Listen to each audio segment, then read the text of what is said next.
Okay. So welcome to Interventional Wellness's literary review of massage therapy. This might just become a clinical course depending on how our peers feel, but for right now, for these purposes of these videos, we're just going to go through each of the techniques one by one, explain why, and go from there. One thing that was really interesting, and this is my lovely wife, by the way. Everyone give her a round of applause. Did you want to say anything? Okay. And as a quick history of our company, what was really interesting about our research and findings is that we began when she used to have really tough fibro.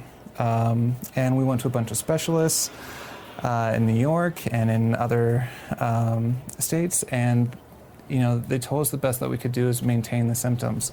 And today, people with lupus, fibromyalgia, neuropathies, lifetime migraines, MDDS, even scoliosis, which is a simpler one, but we'll get to that, are all told similar things. And the good news, and I'm sure we could all use a little bit of good news right out there right now, is that we've had a lot of breakthroughs in these areas, and we're just giving them away for free.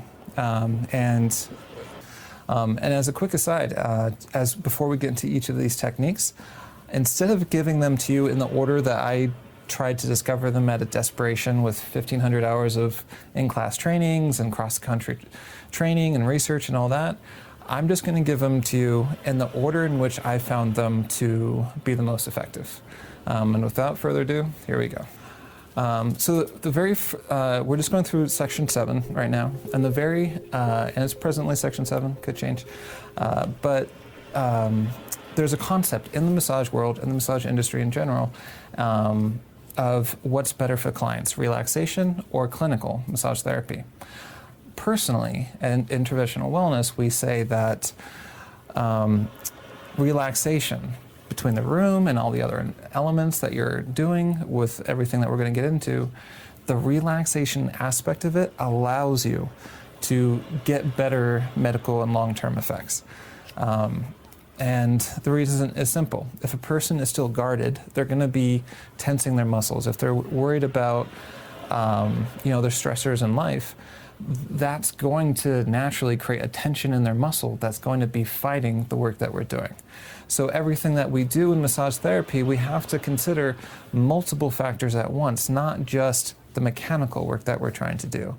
And out of that, we can create this truly beautiful and powerful symphony between relaxation techniques and theories and philosophy, between the actual deep tissue medical work. Now for dynamic pressure. In the massage therapy world, it currently goes by asking clients what type of pressure they prefer between light, medium, and firm. But that's kind of tough to do for each client, because where a client might have more sensitivities in one area, usually around the upper traps, they might have a little bit less in their middle back, a little bit less in their glutes, and so on. So for the same client, the same pressure is usually not going to work. And then also, as we get through this, using the protocol that we're about to kind of get through, each area should be able to slowly take more and more pressure as you do the work. So staying to the same pressure, you're limiting your gains and your progress. So what we try to do and learn is what I call dynamic pressure. So it's not picking a pressure and just staying with it statically. It's picking a pain level. 3 out of 10 is ideal. The pain from a massage is essentially the actin and myosin fibers. The head's basically getting ripped off. Level 3 pain, it's reasonable damage for the amount of results that you can get. But you start going above like 5 spikes, 6 spikes here and there, that's okay. But if your whole massage is level 8, or so, like in the old days when we're just learning what to do, training wheel days for massage therapists, you're doing way more damage than you're doing good, and their body's going to fight you the entire time, and you're just not going to make as much progress. So dynamic pressure is also really important, because as we begin with some compressions and gentle work, at first we really don't want to do that much pressure, especially if the client has, some hypersensitivities. But as the massage goes, you kind of learn to get a feel. And there's two observable things usually. Now for fibro, lupus, neuropathies, and chronic pain people, they're going to end up having such a high pain tolerance that you're just going to have to check in with them more. But as their body begins to relax, for them, you'll be able to start doing a little bit more and more pressure. Not as much than for like an athlete, someone with just chronic pain in one area without multiple comorbidities and whatnot. And for them, it'll be a very observable point when you do enough pressure, their muscle will kind of fire. Like with their hand, it's when it starts to close. This is like a tendon area and whatnot, but when it seems like it's starting to close out of reaction or self-defense, then that's going to be about a 3. And that's when the body is starting to want to defend against the work that you're doing. So it's very important that we kind of learn to master this dynamic pressure theory. And this is something you're going to have to practice with your clients, doing trades and whatnot. But it's very important for every area of the body. And we're not going to really demonstrate looking at what that looks like for every area of the body. And each of these items, we're just going to give like a quick video explanation of it just to help sink it in. And it's just something that you'll have to learn over time, because obviously the thing with dynamic pressure, the entire point of it is that it is relative, right? So for an athlete, I might be able to give a ton of pressure, like on their back and stuff, and to them it's like barely a 1, and then I really have to bring it to try to get to a 3. Whereas someone with fibro, lupus, or Lyme disease, it's going to be a lot more sensitive. And then also on their bodies, almost, I don't want to say every square inch is going to be different to scare massage therapists out there, but it's something that you need to learn to really listen to. So that's really important. All right, so various types of pain surveys. This is important because as the entire purpose of this video series and giving this work for free is that we want to be able to be a little quicker at being able to put together clinical trials, which is tough because it requires all of this training. We're probably going to be able to give a provisional certification that's at least acceptable to the level of a more larger scale clinical trial. But these different definitions, we kind of have to all just agree on, understand, and get down. Camera's still recording, that is a great thing. So the first type of pain is obvious. It's going to be more subjective for the client. And it's important to know, just subjectively, whatever it is that they're coming to us for, how much pain do you just feel from that area, just from life? And that's one of going to be the most objective markers that's going to be important to the client, but not as much to us, just because one, it's subjective, it's relative, and it's going to be hard for us to compare it that well. But it's important to document and note just to see how that changes with time with other things. And then the second type of measurable pain is the amount of pain they feel upon touch. I used to use like light, medium, firm, light pressures to try to gauge relatively what their pain level was, but that doesn't create a really good cross comparison. So what I've done is I have 2 weights. And also just in general, whenever you're walking around a client, you never want to hold anything above their head, hot stones or otherwise, but we'll get into those. This is a 2.5 pound weight. So this is going to be more for people with fibro, long-term conditions. And just to check for you, how painful is this? A 4? What's it? 1. A 1. Hey, that's really good. That's a 1 pain with a 2.5 pound, which is what I'd use for a more hypersensitive client. If you're getting, I have to move some stuff. A lower pain response with a 2.5 pound weight, then switch to the 5 pound weight just to see, because we want to get a response closer to 5, 6. I'll be slow on this one because this might be more weight. be looking for signs of, how painful is this? That's really good. In my experience, homeostasis for recovery for chronic pain is when the 5-pound weight doesn't hurt anywhere that's indicated. So that's the second type of measurable pain. And for clinical trials and more studious types of things, that's going to be the kind that's going to be one of the more important ones. There's a third kind of pain that's really interesting, and we'll be getting into some work shortly, but this is one of the suction cups, 2.5 inch. I really want to get a nice big one that covers the whole back. But if, like, I'm just doing some, like effleurage and some work, and I'm finding, and these, when I go over this area, they kind of react. This area, they kind of react. There's some sensitivities there. And we'll have to get into it, but this protocol has like a dun protocol per each area of the body that's very quick and really gets those knots out very fast. Right now, standardly in the massage therapy world, if an area is resistant, that's normal. Maybe you need 3 sessions a week for 4 weeks and cross your fingers. Not with this protocol. It's very fast, very effective. So when an area feels resistant, it can be good. It's good to just generally quickly switch to the suction cup. And we'll cover this again later, but it's better to be repetitive. And you do it just by squeezing it, putting it on the body, and letting it kind of basically suck the air, and it creates this nice vacuum. I don't use it still. Like we saw in the Olympics, cupping and stuff has been used personally. And even though it'll leave like a little bit of what looks like a bruise, they say it's not a bruise, the body's still going to have to spend energy fixing it. So while that might be okay for for an athlete's body, not so much for most people. For that reason, suction cups should always be in motion, slowly.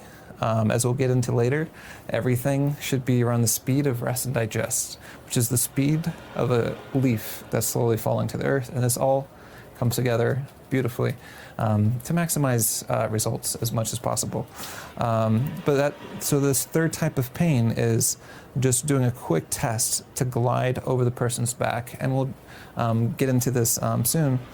And if it registers as pain, one thing that was really interesting with my wife is that when she was doing a lot of expensive MRIs, the areas that seemed to have questionable nerve bacteria would result with a pain signal with the suction cup. And we'll get into that other stuff later. I don't want to get too much into that because I do want to kind of let each section speak for itself.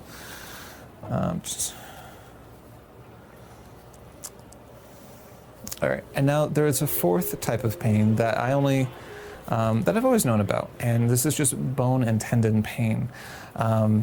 Now, as massage therapists, whenever we have pain in a client, it helps if they see a doctor first, because there could be many other reasons besides muscles for it. And it was one of the reasons that massage therapy should always be working in tandem with doctors, Western intervention, physical trainers, and so on, because as you see through this whole thing, the more we all work together, the better the results get. But this new type of pain has, in my opinion, confused a lot of massage therapists and led to the most amount of injury. Because let's say, for example, this pain here tests negative with a suction cup. So we know it's not a type of nerve pain, as we'll also get into later. It's just what it kind of indicates to us. I don't know why, but for some reason, pressure seems to indicate pain for muscles, and suction seems to more often than not indicate pain for nerves, which changes our approach. But before I put myself on too many tangents, because it's challenging, because these really all interrelate in many different ways. But more often than not, when a client has back pain, and I don't remember if I have a section on this, but might as well give it here, that the main reason for most pain is going to be weakness than injury. If a person is just sitting around most of the day, relaxing, not really exercising or moving, the areas of their body that they move the least are going to be the most predisposed to pain. For a lot of people with lower back pain, that's really hard to massage away, just because on a person's back, you have a lot of postural muscles that work to keep them upright. And if they're not doing like deadlifts or cables or rows or different or Supermans in their bed to keep those muscles strong, then all of this leverage of the body hits right here. These two little muscles called the quadratus lumborum, now having to do a task they were never meant to do. So when a lot of people go for, or research and trials for low back pain, showing that massage is somewhat effective and whatnot, they're also missing a key part of the ingredient of the client's own strength of their muscles. And that's why massage goes hand in hand with physical trainers and the client's own homework. Because while this protocol is very effective at releasing long-term pain and adhesions and whatnot, the solution is always going to be their own inner power, their own journey, their own exercise, which will always be the best healer. Just thinking of other caveats and stuff. But yeah, keeping this on track. So when we're working with a client, if we sense pain, we don't want to just hammer away at it. We have to be more aware of what that pain might be from. And from especially the lower back and the sides, these areas are most likely to be just the pain from their ribs. If someone has has had long-term back pain or just chronic anything anywhere, they're also going to have a lot of inflammation there, and long-term inflammation is known to weaken the tendons and ligaments, which is going to make everything more painful, because now that these muscles, the tendons and ligaments holding these ribs into the vertebrae, since they're weak, the body only has two choices: let them go or calcify. That becomes known as other stuff that we don't have to get into. But it's important just to be more aware of what's going on. And that's also why dynamic pressure is so important, because if a person is having pain more from their ribs than their muscle, but we're just trying to lay into it, like a lot of clients will ask, like, make it hurt, dig into me. If the main pain is a rib with microfractures, you could snap the rib, you can break the spinous processes. And a lot of therapists, here's like the spinous processes, here, you have the nuchal line here, but the vertebrae, the transverse processes, they go out fairly far. So, you might be doing some elbow work going up a client's back, and if your elbow is just a little bit too close to the spine, the pain that they're going to be feeling most likely is the pain from you hitting. So you have the spinous process, transverse process. The leverage at the edge of this thing is where it's weakest. And if your elbow is going right there or hitting it, that's painful. And that can do some long-term damage. So when you're working with the back, it's important to be extra safe around the spine. And there's other great work that we might have time for in this. This is more of like a quick review, quick explanation. But yeah, and there's a lot of things happening there, but that's why dynamic pressure is so important, because if we let their pain be our limiting factor, then it becomes really hard for us to injure them. But when we assume that, oh, this is definitely muscle related, this is definitely not, and we just attack it harder and harder, that's pretty much most of your lawsuits. The rest of them are hot zones and steam towels, but we'll get to that. So those 4 different types of pain are just really important to keep in mind, because there's types that we really want to measure for clinical trials, for progress and all that good stuff. And then there's types that might indicate that something else is going on and we need to be careful.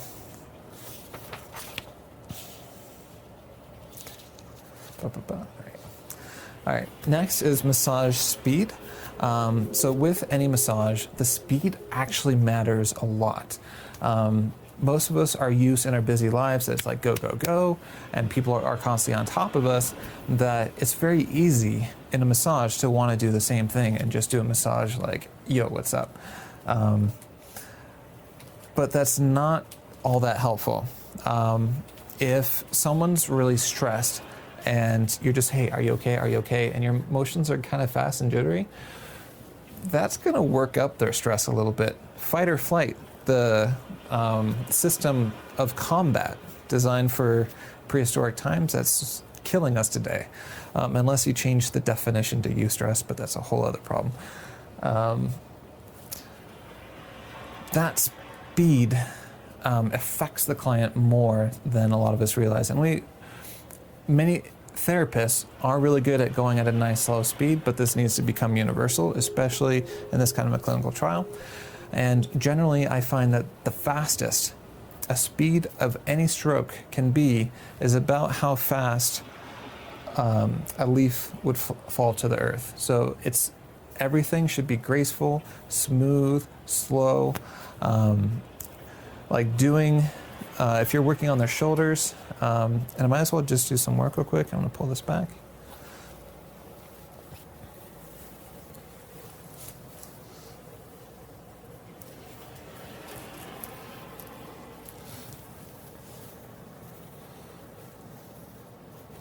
I'll tuck it in the stomach, not higher above for obvious reasons. And here I have some peppermint lavender oil. I think this is covered later, but the lavender helps the muscle get into rest and digest mode, and peppermint has a nice cooling effect, which helps to fight any inflammation. I'll do this from here real quick. It's called, Swedish Institute calls this the diamond effleurage. I'm doing a very light one. And that was just the peppermint and lavender. Now I have organic coconut oil. Just trying to warm this up in my hand a little bit. An oil warmer would definitely be a great purchase.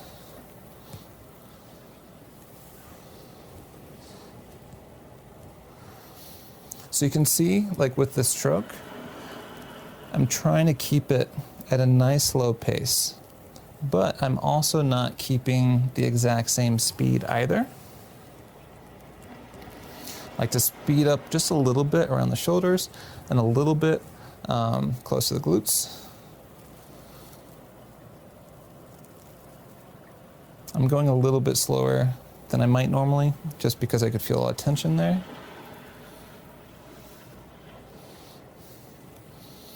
And it calls it diamond effleurage because of the diamond shape that you make.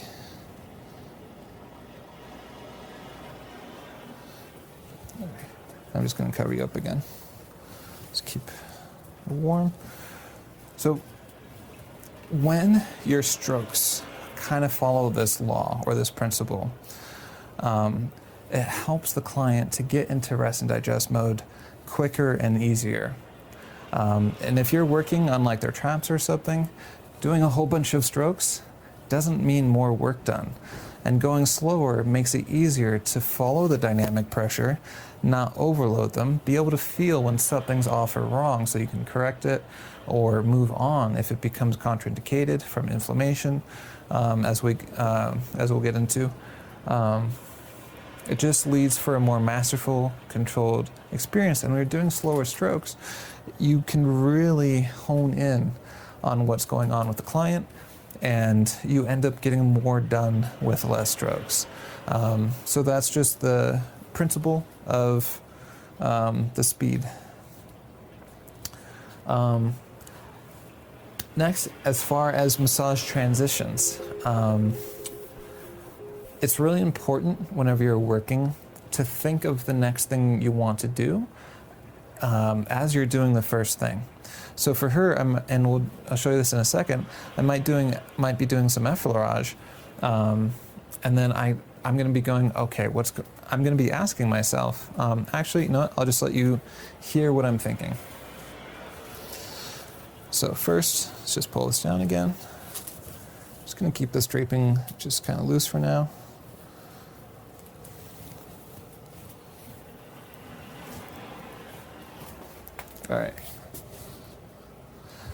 And I mean, I'm actually think I'm doing this out of order, but it's important to show you. So I'm doing just this effleurage, and I'm going, okay, this is my last one.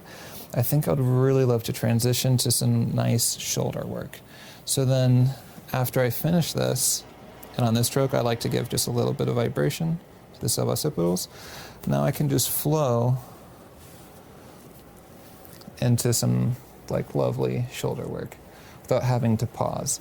If I don't have that ready in my mind, it might be something more like this, where I kind of finish the stroke out. And then I'm just kind of like, right. So it's a very slight thing, but it goes a long way to maximizing the time in the session, and it just helps with the mastery of your work.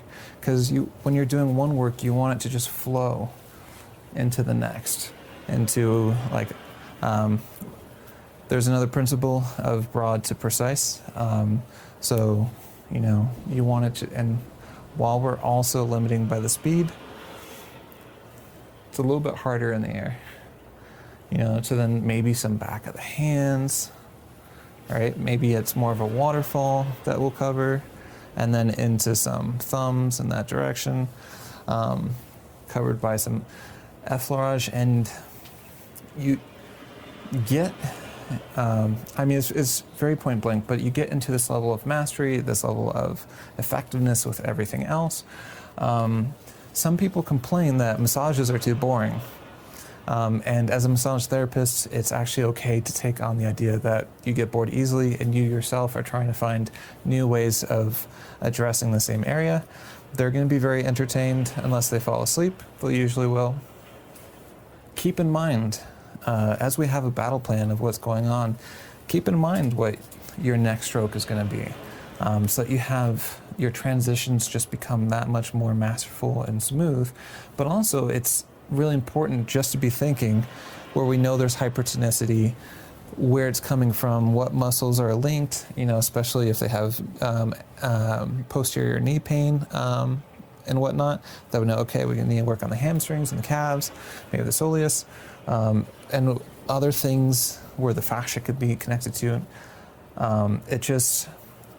It's a lot, not only is it more effective, but it's also a lot more fun for the massage therapist to be playing detective when you're trying to figure out your different approaches and whatnot. All right, so now vibration. So just a quick thing. This was discovered for my wife because she really liked elbow work in her traps, but I just wanted to be a little more effective. I don't have to have the whole story, but basically, to learn to add vibration to your different strokes, forearm, elbow, thumb, whatnot, to be able to basically vibrate your hands at will, start by shaking your fist. That's it. Better one at a time. And then just shake it faster and faster and faster. Practicing that ends up being the same muscles to then be able to just vibrate your hands on command. And where that's very helpful is that if at any time you're just feeling a little resistance or there's just kind of a rough knot, you can just add just a touch of vibration just to get through it that much more. Not realistic for the whole massage to be vibrating. That's way too exhausting, and you have to be going to the gym to be doing this with a buckets of rice. But it just adds another touch of mastery, but also another touch of effectiveness. Like you're doing some elbow work and you're just feeling it's really resisting, it's not letting you move that much and you don't want to force it. Just add some vibration and the muscles will melt that much better. And mind you, these are the principles of massage, and we'll soon be getting into the techniques of massage. With vibration, and vibration in general is a really important principle because it's basically just atoms moving faster, and the more the atoms are moving, the more progress technically should be possible. So one thing I'm in the middle of researching is how to get the table to vibrate a little bit. And I don't want some earthquake, just a touch of vibration where you can just feel it around the whole table. Because one, for the wife, that was incredibly necessary during the extreme fibro days, where the 2.5 pounds would be like a level 8 pain or more, chronic 8 pain, almost whole body, to the point where her like ribs would subluxate out of place. You'd never know that she went through such a hard time meeting her now, but it, besides a really challenging time, it ended up teaching us everything we have today.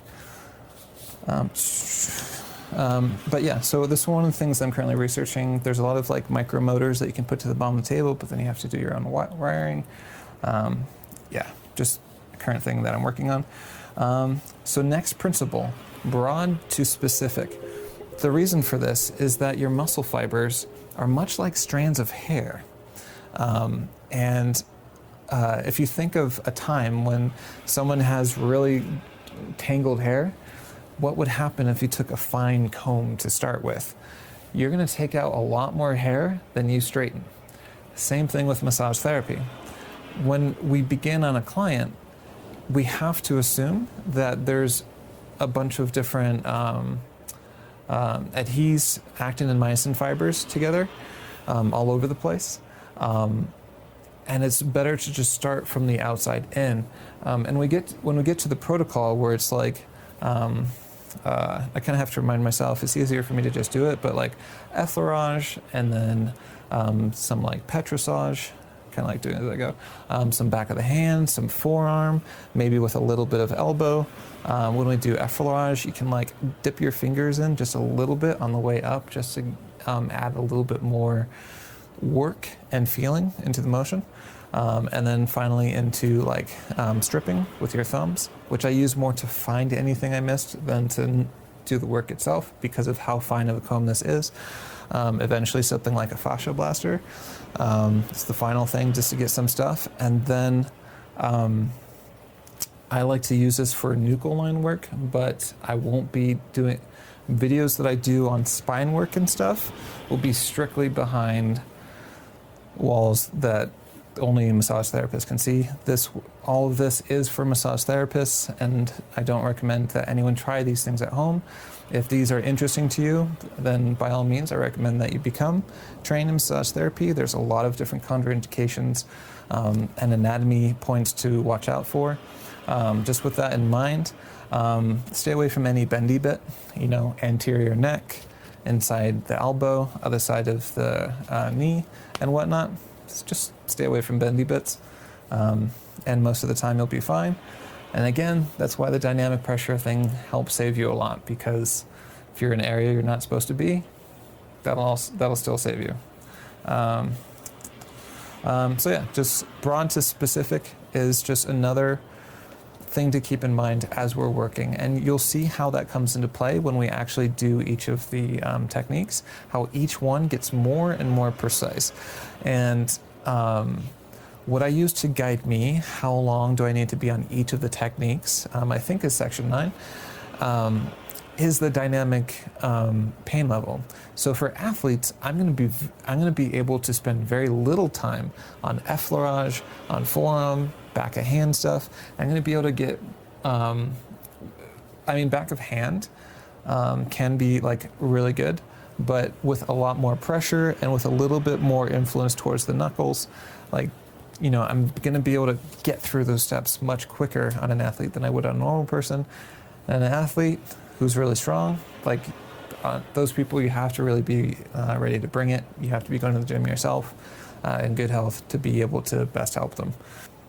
As far as waterfall strokes, it's another tool. So you have, your effleurage work, which is usually done together.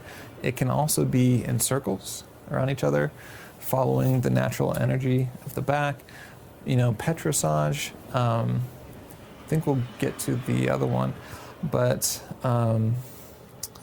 it's important to have different strokes at your disposal, both to keep you entertained, the client entertained, but also have different ways of addressing the same muscle. So as far as a waterfall stroke, that's just any stroke that you do, you're just repeating it. So waterfall, whatever direction you're doing, whatever technique you're doing, back of hand, whatever. And it just creates a lovely difference, right? So instead of like me just doing this, which is fine in itself, if I only did this, that'll be a very unimpressed client. But if I can go from this to something like this and whatnot, using dynamic pressure, making as deep as I can, digging my fingers in just a little bit, and at the speed of rest and digest, that's going to be an impressed client. And a client, it is challenging to keep all of this in mind, but it's not as hard as you think, especially like a lot of this should be sounding like common sense. But what's amazing is once we put all of this together, I mean, it's crazy. Up on our website, like migraines out of 4 cases, 3 weeks to homeostasis, fibromyalgia, lupus, fibromyalgia and lupus is around about 3 months to homeostasis if they're doing their homework, 6 months to 12 months if they're not. And like, it's crazy. There's so many things that we still think are impossible that actually aren't, according to our limited research. But also I'm more than positive that there are many countless people out there at home with ideas of ways to improve this protocol. Protocol 1, interventional wellness, to help make it more effective, as well as different ways of working with different professions. But I'll try to keep this brief. So yeah, just the wonderful strokes, mixing up your strokes, it's just a really good way to relax the client, to attack the same muscle, to keep yourself entertained. Like when I do a massage, I can do a 2-hour, 3-hour massage and the time goes by extremely fast for me, even though I'm only moving at a slow pace the entire time because of all the different techniques that I know for each section of the body. And in the future, we will have a detailed video for each section of the body that massage therapists will have to then film themselves doing and send back to us in order to get certified in our technique and protocol and be able to be used for future clinical trials and whatnot. All right, so that's section 7. So section 8, this is now getting into like the opening of a client. In other sections, we went to like theories and designs of the room and all these other things. So section 8 this is now theories of opening and beginning the massage session, just in general.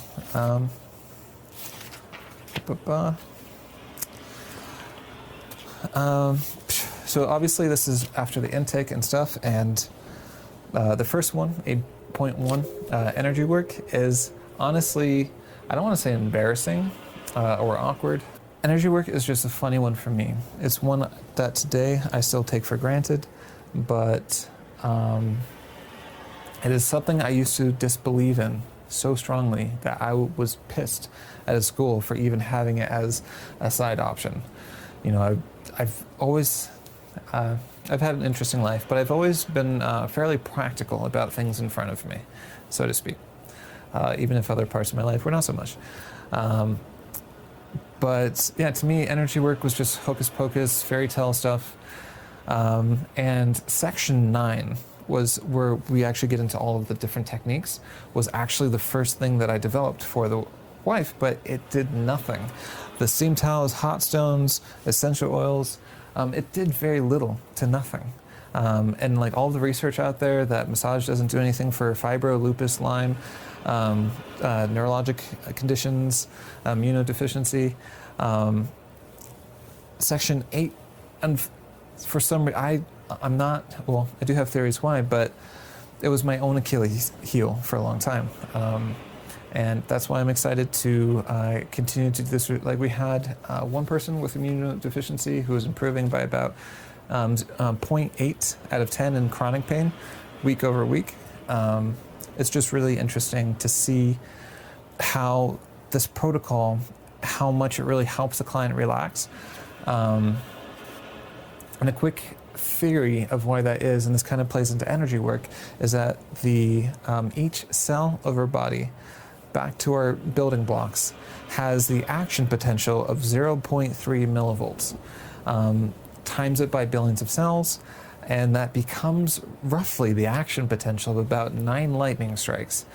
So Katy Perry's song of "You're a Firework" is actually pretty close to truth. The problem is that, according to my research, it appears that our bodies are designed to survive combat first. Your body wants to make sure that you're ready for a fist fight or you're ready to run for it if you need to. Problem there is there's actin and myosin fibers. There's no third arm to help separate them when they get stuck, adhesed, and whatnot. And as a result, from our body prioritizing something that is of trying to separate these muscles that it has no way to do besides a little bit of chemicals to kind of like hope they let go, is our bodies end up wasting intense and insane amounts of energy on something it can't do. So accidental side results of my work with neuropathies and MDDS and immunodeficiencies, the only possible explanation for them is after freeing up so much of the body's energy, both mechanically and spiritually, mentally, unfortunately, it's necessary. And it doesn't have to be from like, an untangible world, but at least from the client's own stressors and perspectives. Because as long as those are activating during the sessions and throughout, that's going to mess with a lot of our work. So mind over matter, solutions first, cognitive behavioral therapy, and different things like that to help the client mentally overcome that which is stressing them is just as important, if not more important, than the mechanical work itself. But yeah, so for my wife, we started with section 9, which did very little and is very mystical in a way because her muscles would go from stone, like level 10. Hypertonic muscle is almost like a desk or something, whereas a level 1 would be more like jello.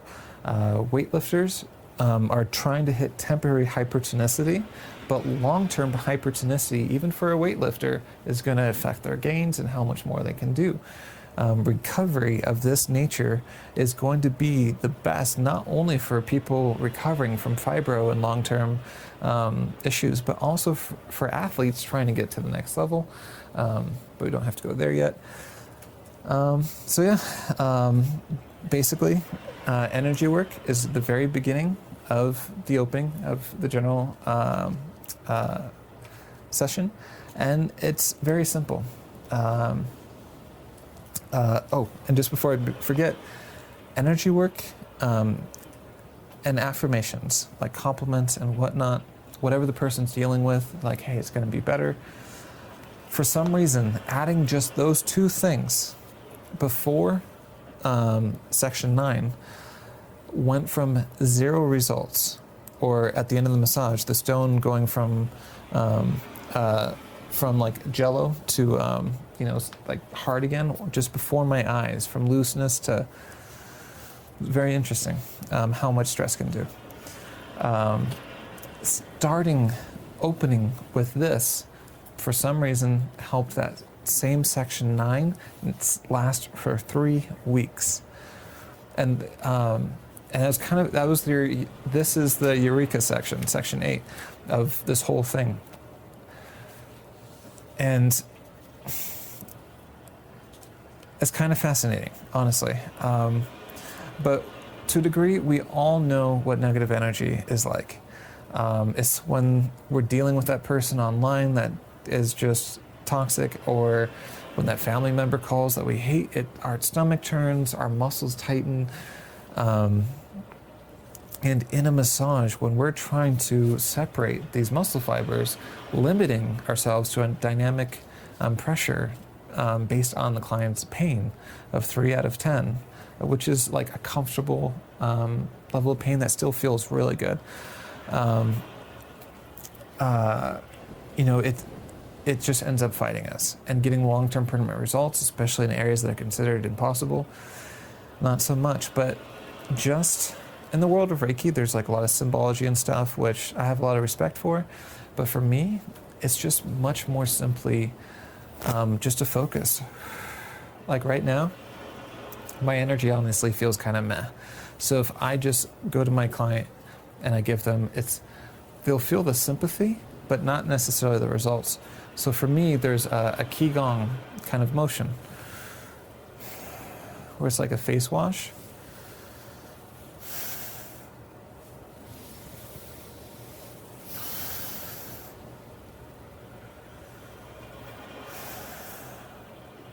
Good. So I feel a little bit better now.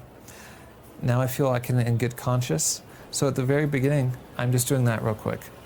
Before the client even comes, I'm doing that real quick. Just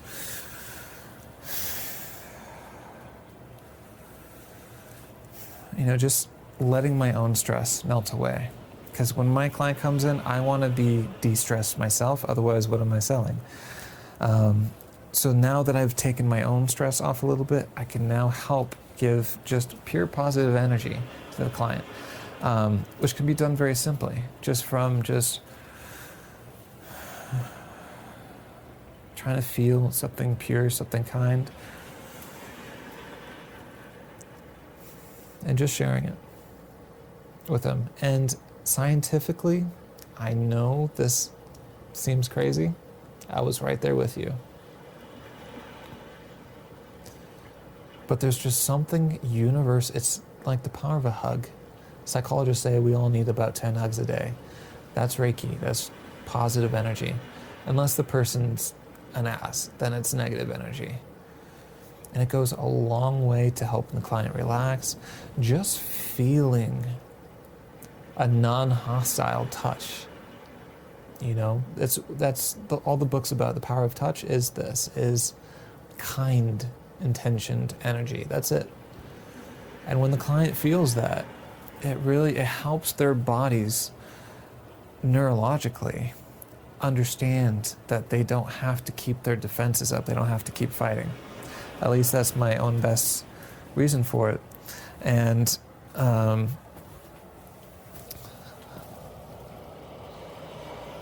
yeah, you can see my hands. So for me, and again, I know scientifically that this looks like fairy dust, but very often for a client, you can feel just a little bit of energy. You see that right there, that jump? And stiffness in the air. You're not even touching them yet. So I just like to give that just a little wipe. So just that little bit of the outside world that they brought in with them, just a little wipe. And there will need to be studies done where the control group doesn't receive this, just to see how repeatable this truly is in the outside world. I believe it's 100% repeatable, or at least 70%. I've already taken care of my own energy. And so now, for me personally, because I personally believe that action is the bridge between our dreams and reality, I like to just reach high up. Breathe in. And breathe out. And just giving them positive energy. And this might change. I've been leaning more towards one that they can feel. And then at the same time, while I'm just giving them positive, kind, light energy, this one I compliment them. And my opening affirmations, which is the next part. Just real quick, with affirmations, if a person thinks they're going to fail, they will. Whether a man thinks he can or can't, he's right. I forget where that's from. But our mentality the power of it is proven by the placebo effect and how every researcher out there struggles to deal with it. Just gonna reload.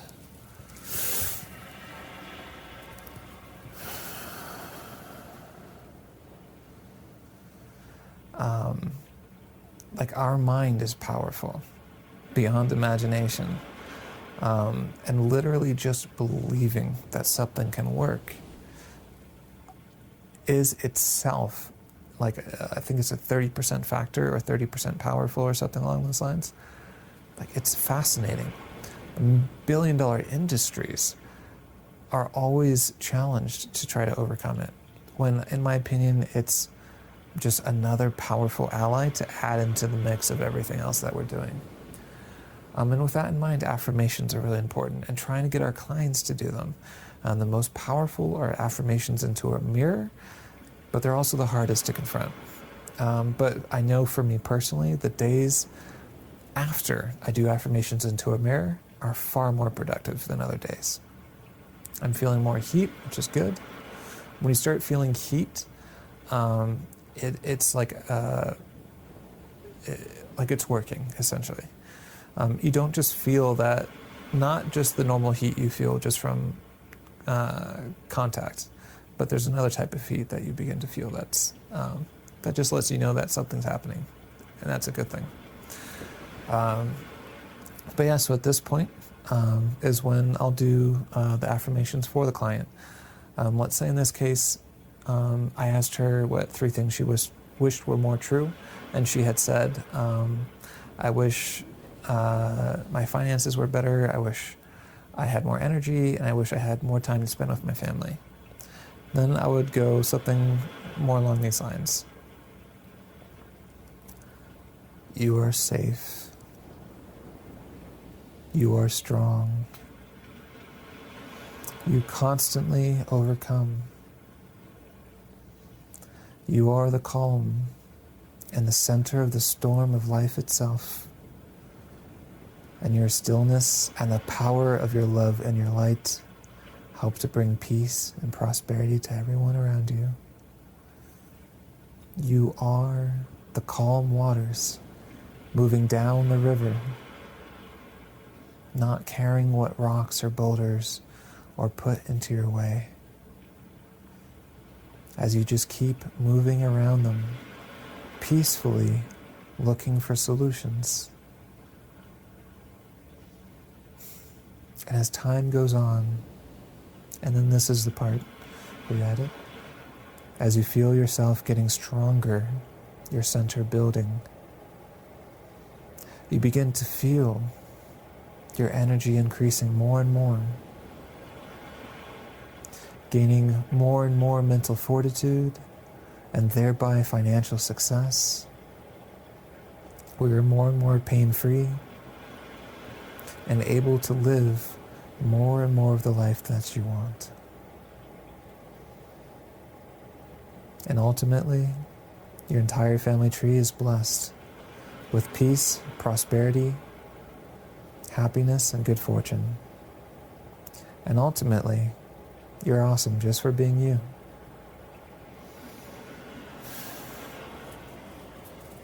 Nice.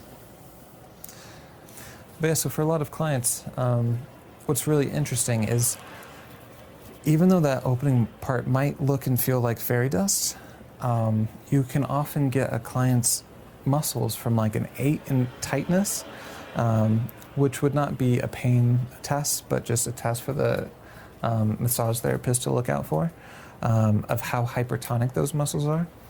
Often they can go from a level 8 to a level 6 just from that little opening. It's a very interesting study to do by itself and would be very quick. Just take 10 people with really tight muscles, just do that part and measure the results before and after, which is probably something that we'll do shortly. Because yeah, even though energy work and affirmations seem like they wouldn't be effective, it's kind of interesting how much they are. And it's really important that that part, that opening, the energy, is the smallest part of the whole thing.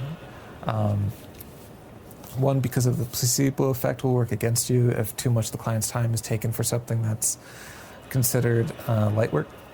But 2, it's just a beautiful opener to everything else. So now we can actually get into the opening compression work is just very simple. Usually from both shoulders. It's just, and you have like your rhomboids right there. So your palm is just going to find them and just lightly push them to each side based on the client's sensitivity and the dynamic pressure. And then another factor to keep, and I have to For the video, I want to go fast, but do you want to keep that speed? A thing to keep in mind is how much they're breathing. So when they breathe out, you try to press down and keep your hand down for an extra breath. Come up, go down with their breath, stay, come up. And what's beautiful about this is their ribs and body naturally doesn't want to breathe into a weight that's pressed on top of it. So it makes their body want to wind down and to get quicker into rest and digest. But opening compressions, that's your basic massage school stuff. So when it comes to steam towels and hot stones are one of the biggest lawsuits in the industry. From two areas. With steam towels, it's going to be when an applicator is used to put them onto the client. That's no bueno. If it's too hot for you, it's too hot for them. Hot stones should never be kept still on the client. I'm kind of jumping a little ahead with this one. Just because the nerves in our back are able to tell sudden impact and pressure, but not necessarily over time. So while you're checking in with the client, like, hey, how's that feel? They may say, oh, it feels great. But when you go to look, there could be a third-degree burn just because of how the nerves work. So with hot stones, just if it's too hot for your hand, it's too hot for them. Never use an applicator to put a hot stone, for one. Two, they should always be in motion. The hot stone is going to be hotter to the surface that is moving the slowest, your hand. So one, as long as it's cool enough for your hand, in motion for their back is going to feel a little cooler than this. So one, that keeps you safe and allows you to use these hot stones without suffering any detriments. So when it comes to the steam towel, we're just going to pull this back. Like so.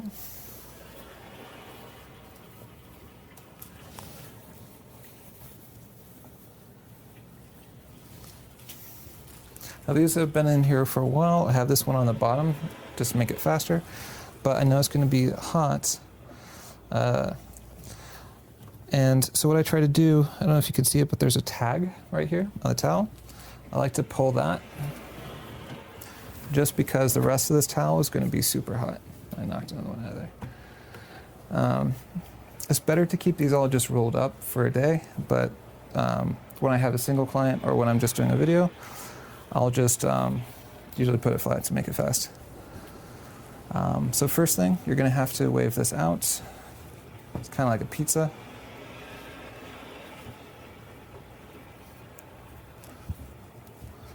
Nice. And I love this size because it really holds in the heat well. Let's do it nice and slow.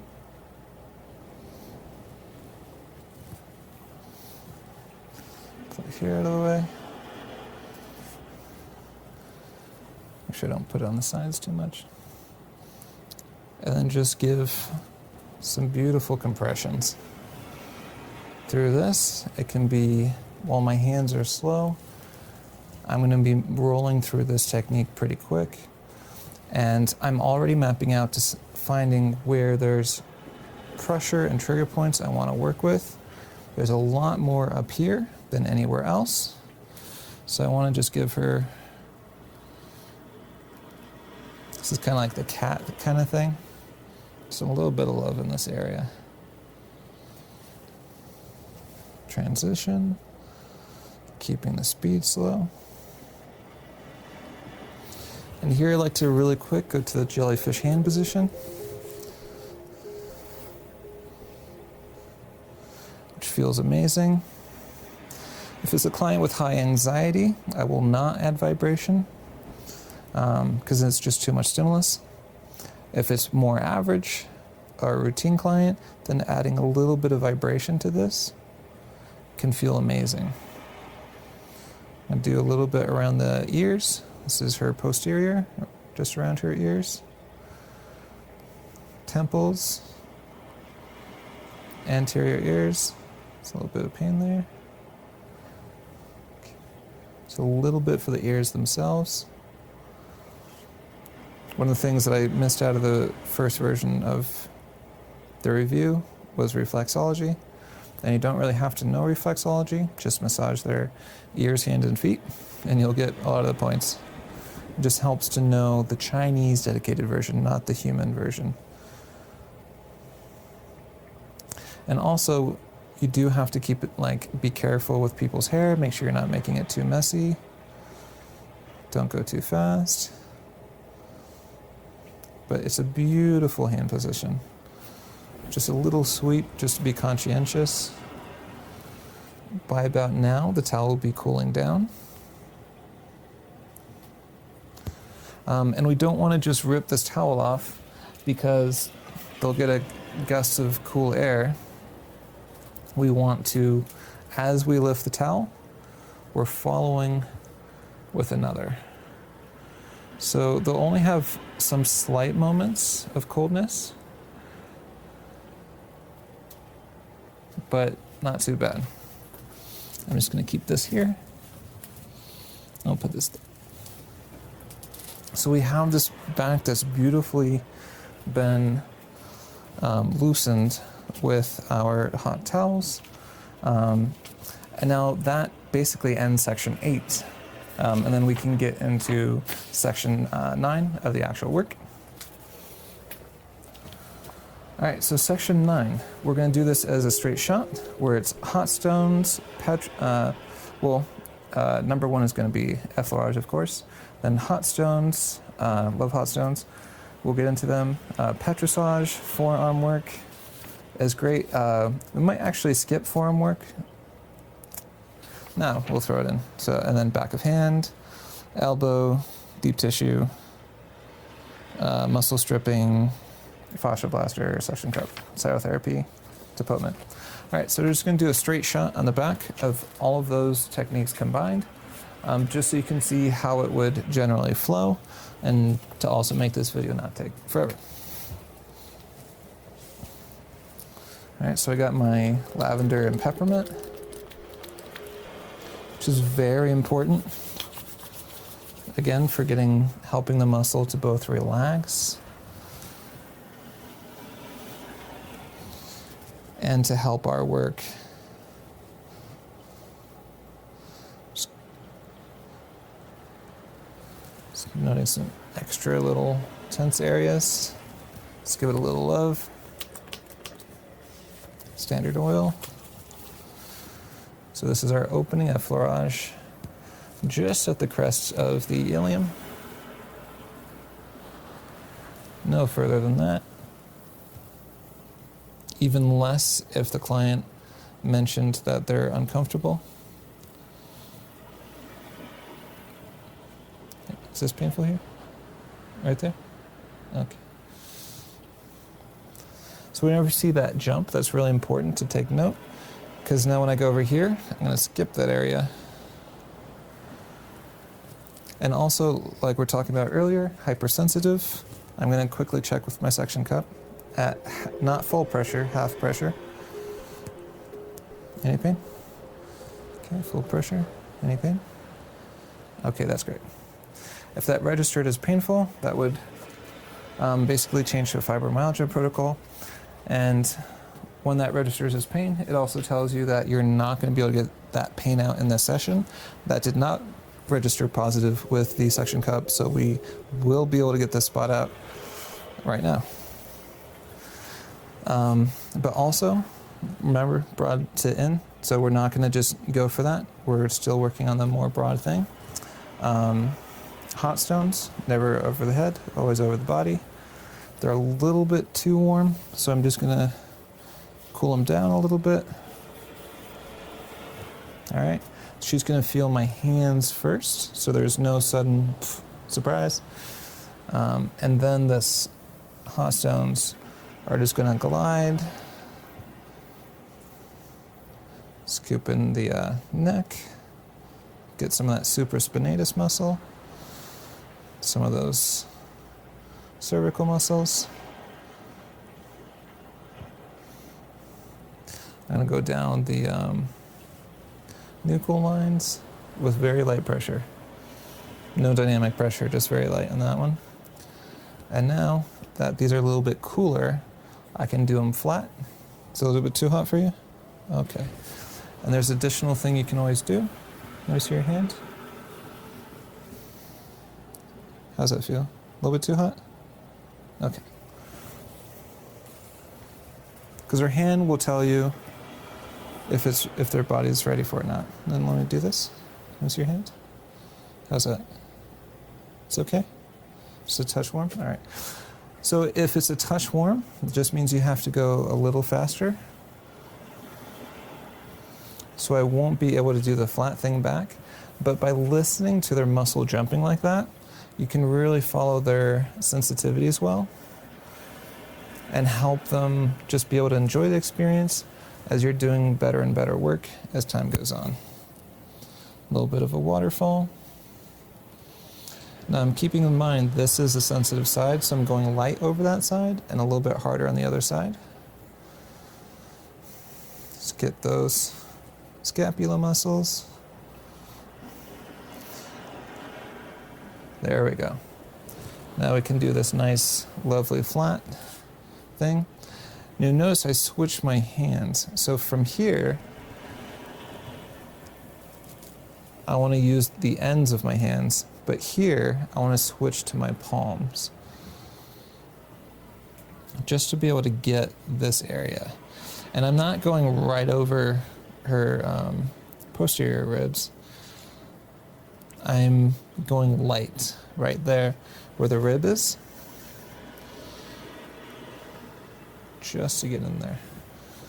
All right, so this is our guy that we now have an eye on. There was no other area that caused a jump.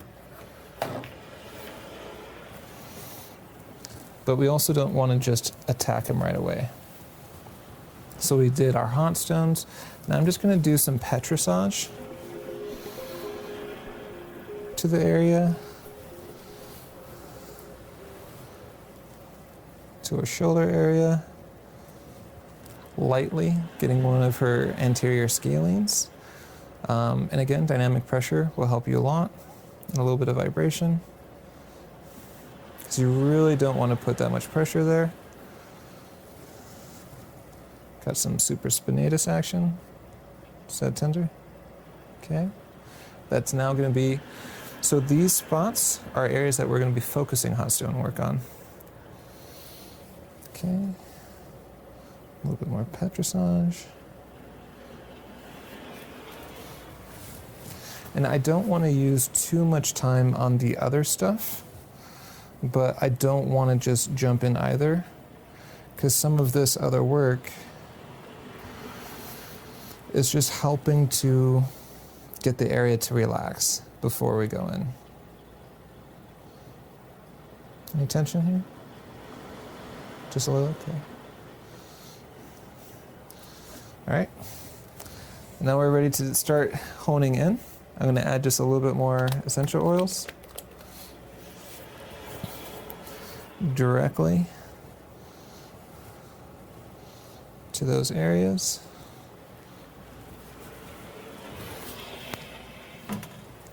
I'm just going to give her a towel for her hair so I don't get too many of my own oils in it and whatnot.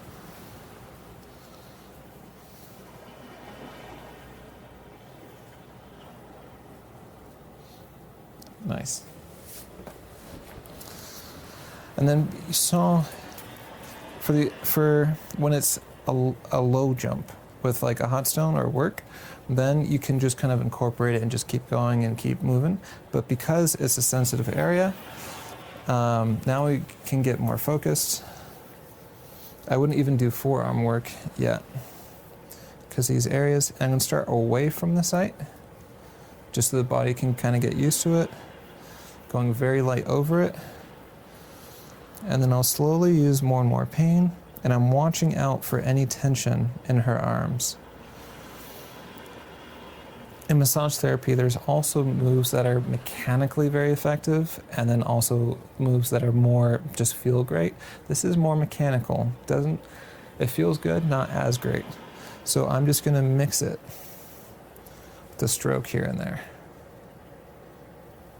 Remember the waterfall earlier? Good. That's looking a lot less tender really quickly.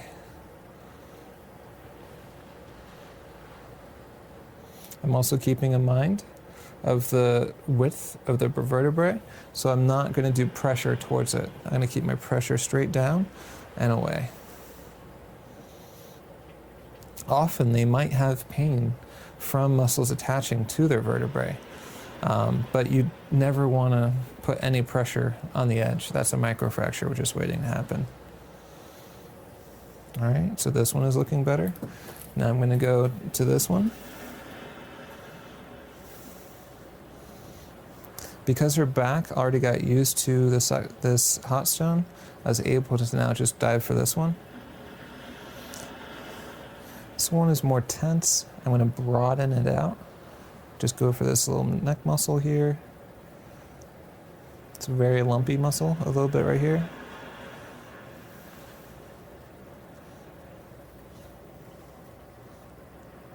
Just adding some vibration. And this is just slow mechanical vibration. This isn't even the special, like, intense one. All right, let's get that one out. Now let's go for this third one. And you see I'm not staying in any one place for too long. One, because that'd be boring for the client, but also for the body. It kind of needs these breaks for you to do something than for it to do something. And also you see where I work, a little bit of inflammation comes up where it's a little red. So I know that's going to limit me. I'm going to have to jump to a cool pack. Not an ice pack, it's too cold. I also don't know if you can see this, but every time I pick up a stone, it's from the front, slide it to the back. So then whenever I pick up a stone, it'll be ready. Never to the client's skin. That's too cold. And this is the middle massage. I'm not ending work yet. Just slowly going to place this. Is that okay? Just to help those areas calm down, because as we know in massage therapy, inflammation is a local contraindication to move on. With just about 5 to 10 seconds of an ice pack, it helps the area calm down. And then when we lift, we're going to see if it's still red. If it's like just light red, then we can keep going. If it's still red, then we have to move on. Okay, put that cool pack away. Just going to do some light compressions.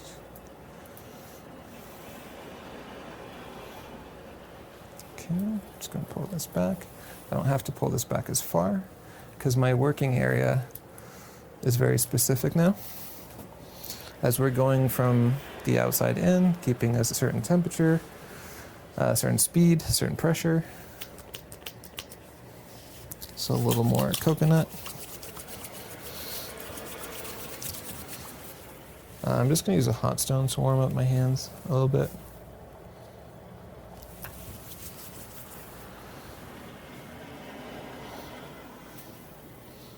Okay. Yeah, and as you can see, it's like barely red, so we can definitely work. The area is definitely feeling better. All right, this is kind of like jellyfish fingertips. This hand position will be very challenging as a massage therapist unless you do the bucket of rice exercise. Also helps to prevent carpal tunnel. But when you do the bucket of rice exercise, you only want to put your hand in as deep as is challenging, but not painful. Anything in life. You're always looking for a reasonable challenge, but never pain.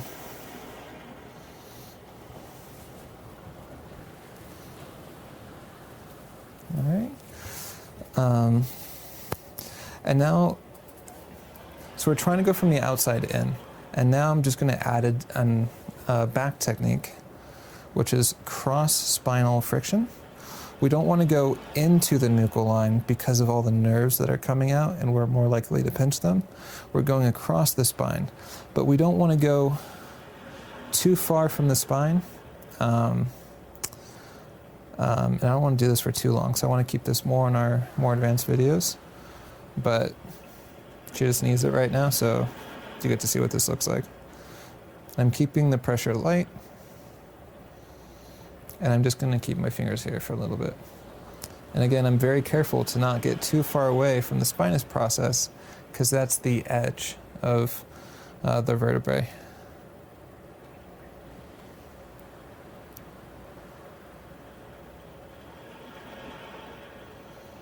You can kind of see how her breathing is improving. You know, so like this is kind of like the best technique for the moment of time that her body needs right now on the back.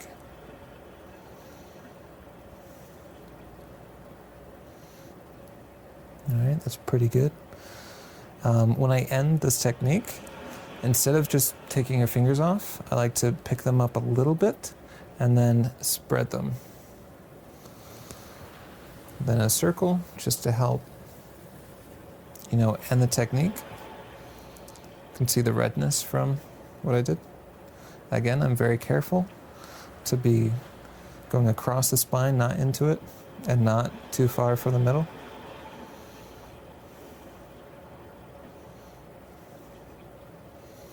There's also another concept in massage therapy of aggression. How aggressive can you be in any moment of time? And as your client gets healthier and healthier, that'll improve. Hey, we are still filming, very impressive. My wife's phone is the better phone, if you're wondering why the quality has suddenly increased.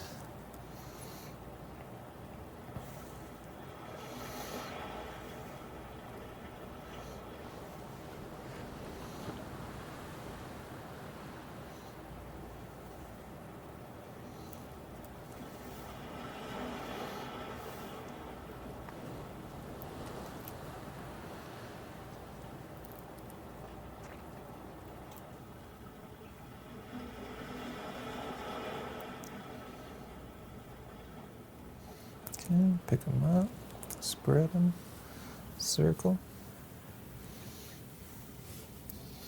This is mixing medical with relaxation. This right here is purely medical. Feels okay, it feels kind of good, but if I only did this and I didn't do the spread or the circle, it would begin to agitate her nervous system, even if she was an athlete. It's like the Chinese saying of too much of a good thing is a bad thing.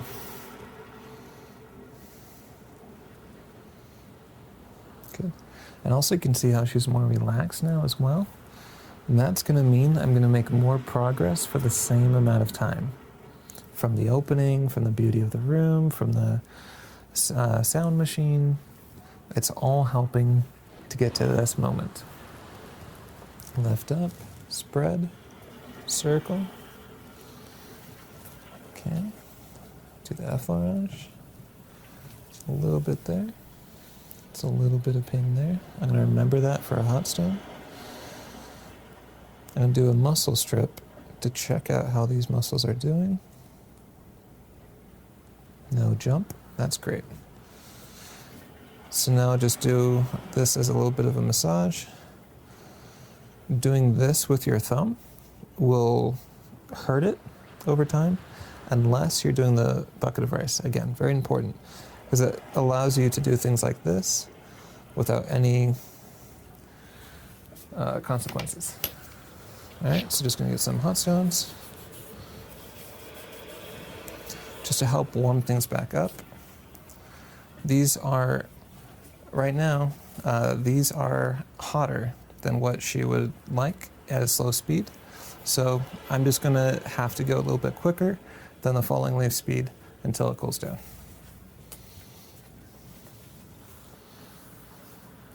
So waterfall.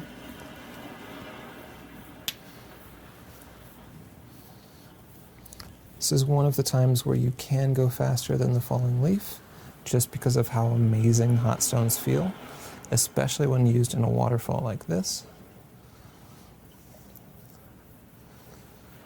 It's just a beautiful combination of medical and relaxation, effectiveness.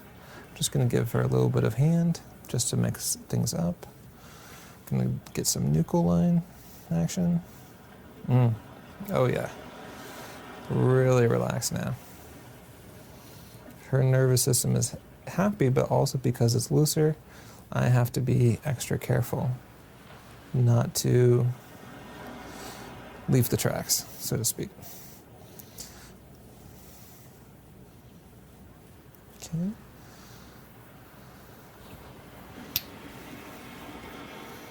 Now for a lot of clients, with the heat that this comes baked open, not closed, that'll burn, is perfect to just put on flat and go around. But if they have heat sensitivities, no worries. Okay, now I can be a little more aggressive. Just dig in just a little bit more. So these areas, so you can see how the dynamic pressure principle is at play here, because we're able to use more and more pressure as this work goes on without increased pain. Whereas before, a light stroke to those areas made her jump. Right? So that's basically what we're going for, but I'm just going to show you at this point. I'll just continue what I would do because I've gotten a really good release. I'm really happy with the progress that we made in the area, so I'm ready to now begin closing it up. Fascia blaster is for, she's still a little sensitive, but I might just do a light version of this because a lot of the pain back here is a little bit more on the side from lack of back muscle that we're working on. But I love this thing because it just helps to get those little muscle fibers that you may have missed. And just doing a thorough job. It doesn't feel that great. So like if I just stand back and I go like this, it's like I'm raking leaves on the floor. But if I kind of give, a nice hand wipe here and there, then it feels like you're still in the massage. And I'm not like raking leaves off your back.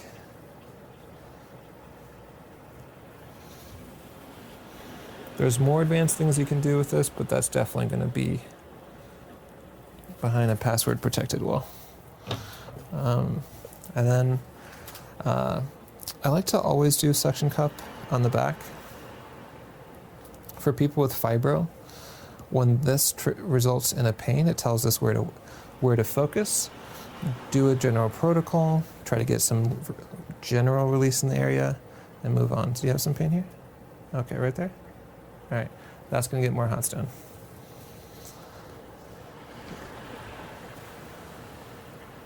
But it also means that here that it's possible that the nerves themselves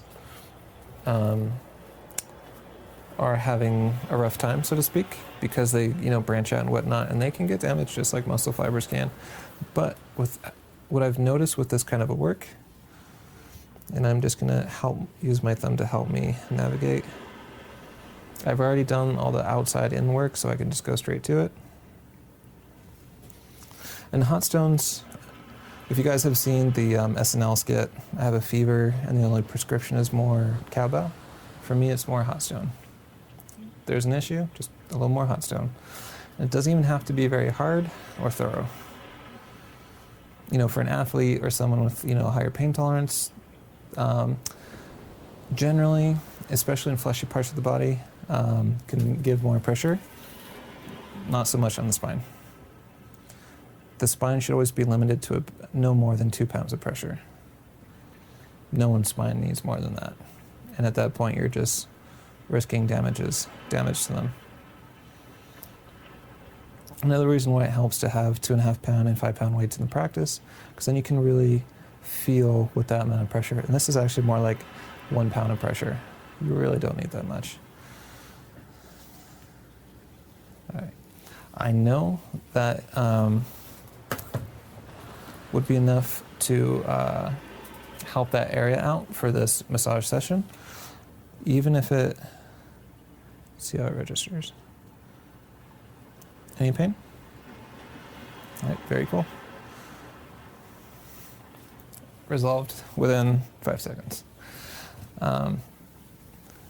That is what happens with athletes and people who are generally higher in energy, which is, great for my wife, because a couple years ago that didn't used to be the case, at least as far as the body goes. But for a lot of clients, when you find spots that have a pain signal, either from running with your finger or a suction cup, most of the time the hot stone is going to run through it beautifully. So now at this point I'd move on, but then just to show you some elbow work, I'm just going to show it to you from this side. So you'd like walk down with your hand. And remember, I'm being very careful of staying away from that spine. I have to open my hand here just to get the bones in my own arm. And at this point, I'm going to follow with my other hand. Follow with some more elbow work. Have to be careful to not get their spine.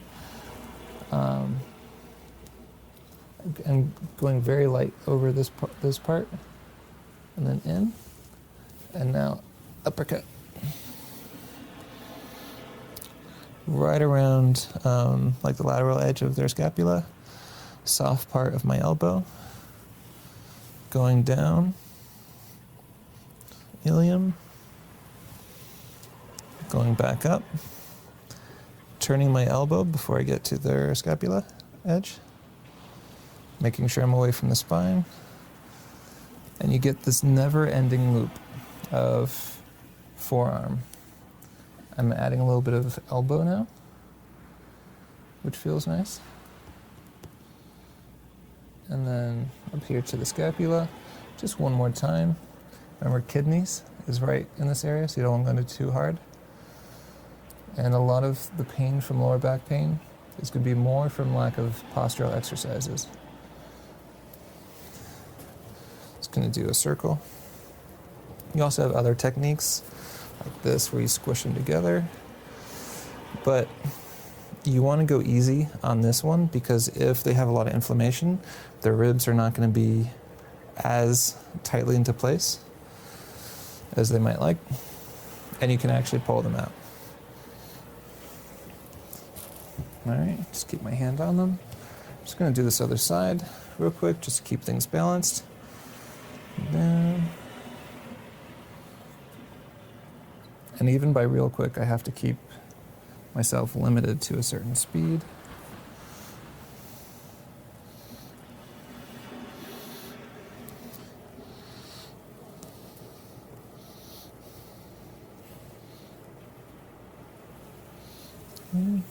Uppercut. Soft part of my elbow.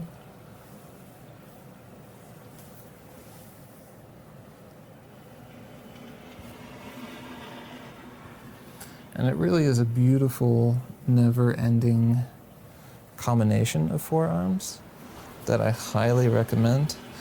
If they don't have a lot of back muscles, I wouldn't do this for very long. If they have really thick back muscles, like an athlete, for sure, this then becomes one of your main tools. So we just have that technique there. I didn't need to use back of hand for her, but just to show you in practice, because her issues were very specific with her back.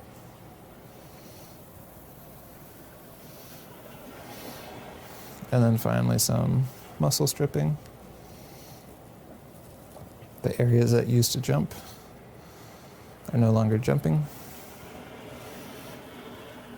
And that would be some good progress for a single appointment. And there's just a few more things that we need to do. And the speed applies to everything. So we don't want to just, right? So from here, we want to make sure everything is nice and controlled. Just going to do some light compressions through the sheet.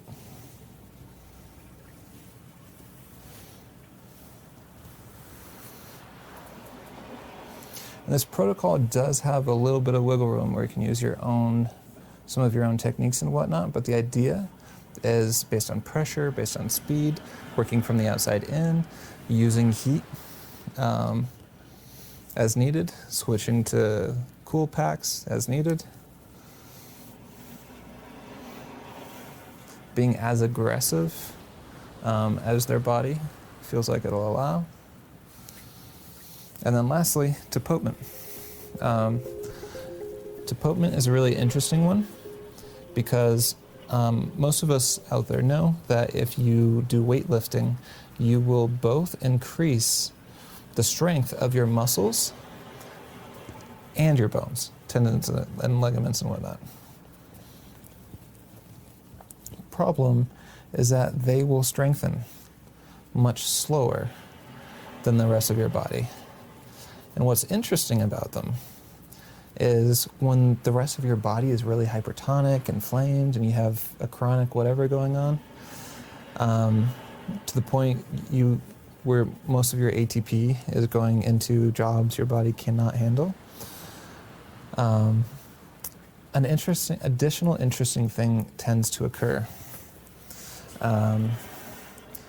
where your body is constantly giving off calcium from your bones so that your muscles can activate. It also takes energy for your bones to take that calcium back.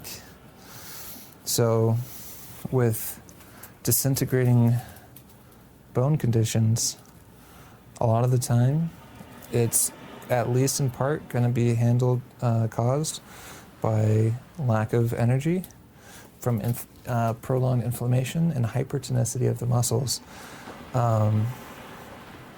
And with this protocol, it's just really good at finding the key trigger points, at getting them out. And do that a little bit longer on her ribs. Just help strengthen them a little bit more. And the other thing I don't know how many of you have seen this, but like basketball players dropping basketballs onto their stomach, especially during sit-ups to get a six-pack.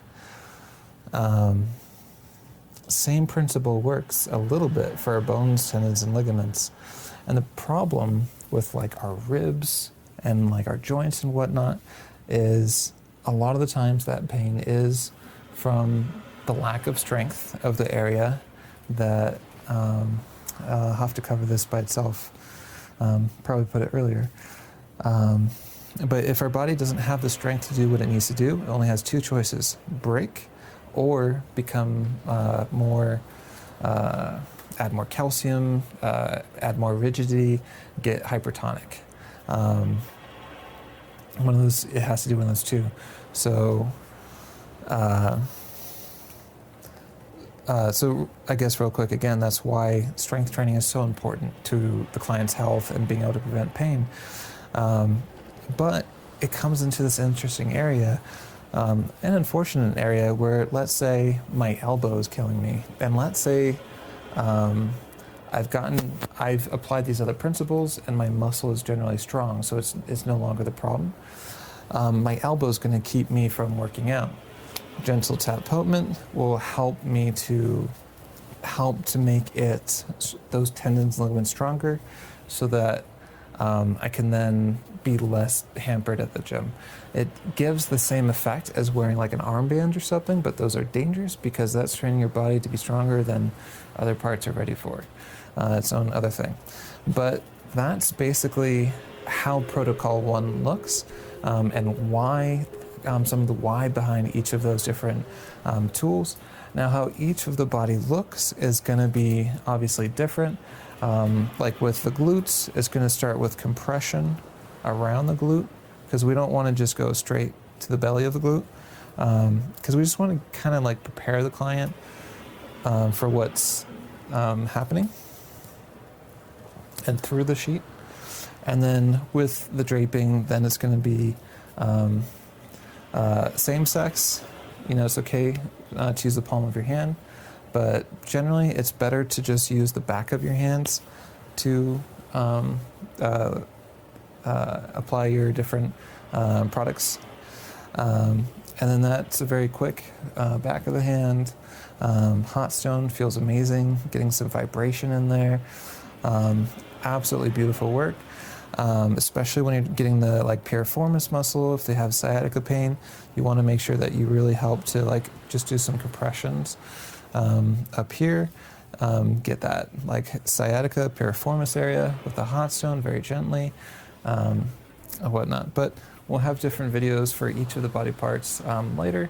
But yeah, so this is pretty much the protocol. This is pretty much accumulation of a ton of research into massage therapy.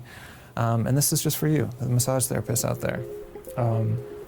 It's probably going to take me a good 6 years to get this through the journals and the scientific community and all that stuff. But at least for now, today, I hope that this and my literary review has helped to provide some insight that you can start applying and researching yourself today.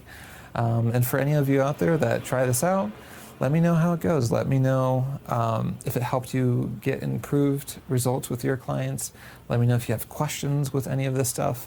And yeah, we're here for you. We're here for the world.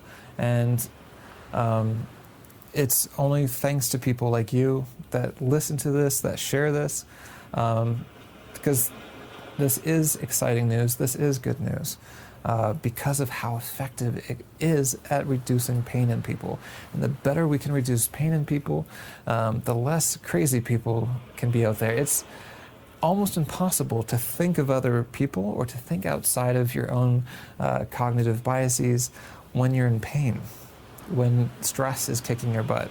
And if we can at least better approach this part of the problem of society, then hopefully at least in that degree it can help us all start thinking better again, less about warpaths and more about solutions and whatnot. But I digress. Thank you guys for watching this video. Let us know what you think and take care.